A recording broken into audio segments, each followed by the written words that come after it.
Hold up. You hear me? Okay. Can you see me? Okay. Hopefully that helps.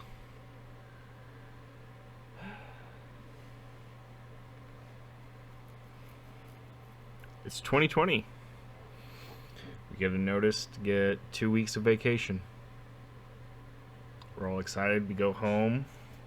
We hop onto our islands. We go and work our tails off so we can pay our imaginary debt to a raccoon. And at the end of the year, we're trying to suss out which of our friends is actually an alien imposter with a murderous habit.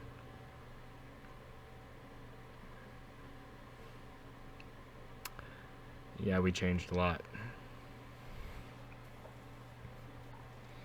COVID really, it's so cliche, but COVID really did change everything.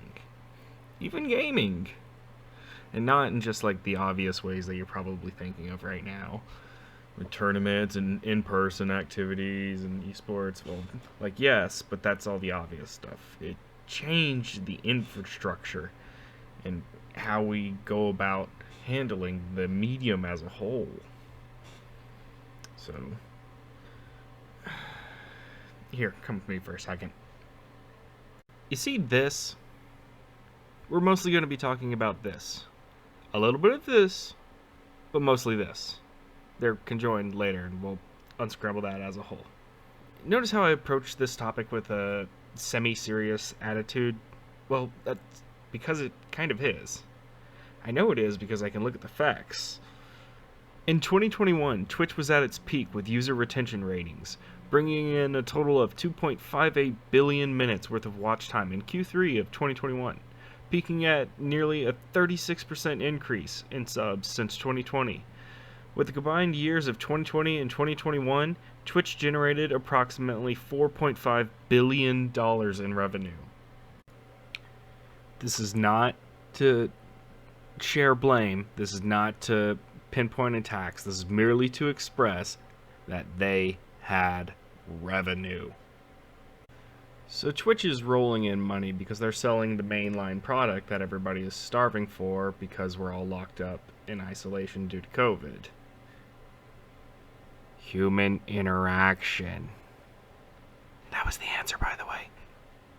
So one of the unique features we see pop up is the fact that modders are getting together and turning what are normally single-player adventure games into LAN party couch gaming versions or online multiplayer renditions even. Due to the advances in the medium and the capabilities of the equipment, online gaming became a streamlined process. Hey, so interesting factoid on the opposite side of the academic and literal pond. A journal analysis / meta-analysis that was conducted over the course of 2020 and 2021 with the fall and spring semesters, respectively, concluded that classrooms were still able to participate and hold relatively equivalent retention ratings.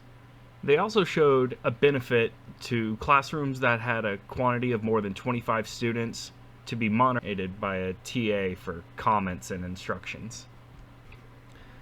So, the gaming environment drastically started to change as we transitioned over from the 2020s and 2021 and beyond. One of the big major issues on how content was accessible through those games was through loot boxes. Over the coming decade, 2010s into the early 2020s, it was depicted as gambling as that way and was a backdoor shady way of trying to get your money from your clientele, let's say. But it did semi-encourage a continuing cycle of content because new clients are going to want to buy all the new stuff that's coming out. After lawmakers cut all of that and pushed everything to where loot boxes and any form of gambling like that is illegal, especially in certain countries directly, like Holland.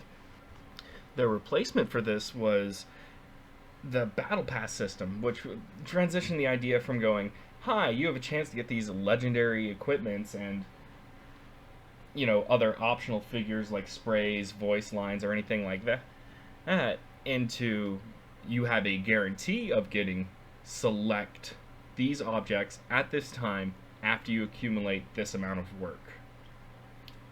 I know that sounds like a lot, but in a reduced form, it went from output RNG, I guess is a way to put it, of what I might get. I want to go for this, but it got transformed into a to-do list with a set unlock order. We went from being gamblers to completionists with our drives. Every game picked up a battle pass. Call of Duty, Vanguard, and Modern Warfare, all its renditions. Overwatch traded the loot box for the battle pass system, which has even been described as predatory because of how the facade, the anchoring between prices and everything. You're rebuying old content for bundle prices. And even some equipment is bundle only, which is predatory in nature. So, even Pokemon Unite, the Nintendo Switch version or cover-up of League of Legends MOBA-style gaming, has a battle pass. Like, are you kidding me? Really? This is the formula. We have transformed RNG and mystery and exclusion into hard grinding daily chores that we have to trade off.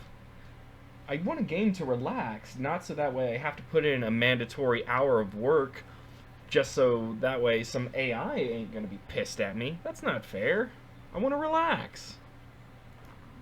The real trick of it is the fact that battle passes kind of work hand in hand with loss aversion. Think of it this way.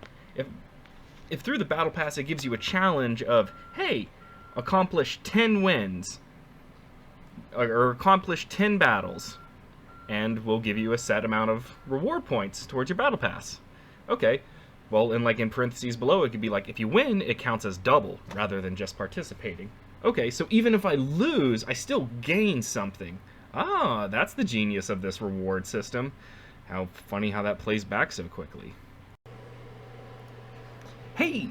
So, second fun fact, studies were done at the Manchester Metropolitan University in UK that were basically covering the economics of loot boxes into battle pass formula through a free-to-play format, kind of like open view games. So, aka battle royales were kind of the main target and led to the creation and summation of each other in a way. Battle passes created free-to-play, while free-to-play created battle passes in a way. At least that's the claim due to the article. Everything will be linked down below at the end of the video. Little tidbit that I wanted to talk about to kind of wrap up my whole analysis is the fact that I do believe that our themes and stories have changed. The things we talk about, the stories, the campaigns are different. Yes, there are like the generic Call of Duty, run your missions, get through it, head to multiplayer. Yes, and that's always going to be reoccurring. But I feel like there's a tendency for us to find and create more indie games nowadays that are bringing home, AAA awards in a sense. Examples of this could be like Stray or It Takes Two, both of which are indie developed games that ask you to go about playing in a different way than you normally would have. It Takes Two is almost a return to couch gaming in a mandatory way.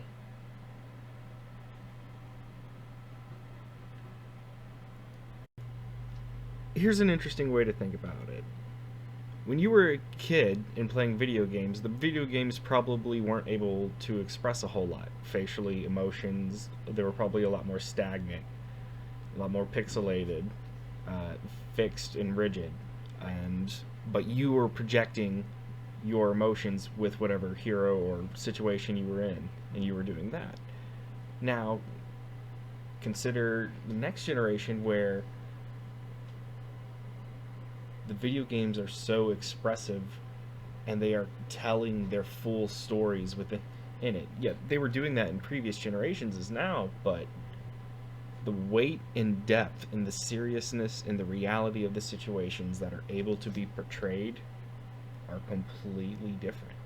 And we don't, even as adults, we can still feel, we can maintain this connection with these type of moments. That's beautiful. Hey, I'm back again for my third and final fun fact to share with y'all today. This one coming from Melbourne University in Melbourne, Australia. This article covers a study that was done over participants using video games to regulate their emotions on the daily. They came to the conclusion that individuals who used video games as a way to regulate their everyday emotional needs had mildly significant results. They found that the correlation between the socialization and communication with friends leads to experiencing both intentional and unintentional emotional changes, depending on the elements of the game and the elements of the situation. It provided another lesson in emotional intelligence for these individuals. So maybe with that in mind, maybe living out some of your childhood memories and stories again as an adult is a proper way to cope and monitor oneself.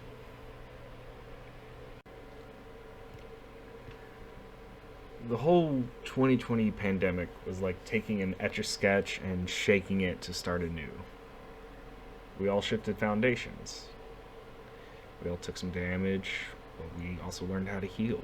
We learned how to live alone, but we actually learned how much we need each other. And that connection, whether it be emotional, physical, or even spiritual, is what some of us find in video games. So when the world gets shaken up and completely altered by something like COVID, and we don't have access to our freeing tendencies, our relaxation, and the previous thing that we went to in search of comfort is suddenly fundamentally changed or altered in a way to where we don't immediately recognize what we're looking at, that's terrifying. My final point that I want to make is just that COVID did change everything in our lives, and the readjustment towards what we considered comfort and safe before was through a different lens. And it's not a bad lens. It's something that we've all just had to come and adjust to. Games are different. Life is different. And we're all learning as we go along. So, thank you for taking the time to sit down, listen to me rant, enjoy this video essay. If you have any comments, don't forget to like and subscribe below, and I'll see y'all in the next video.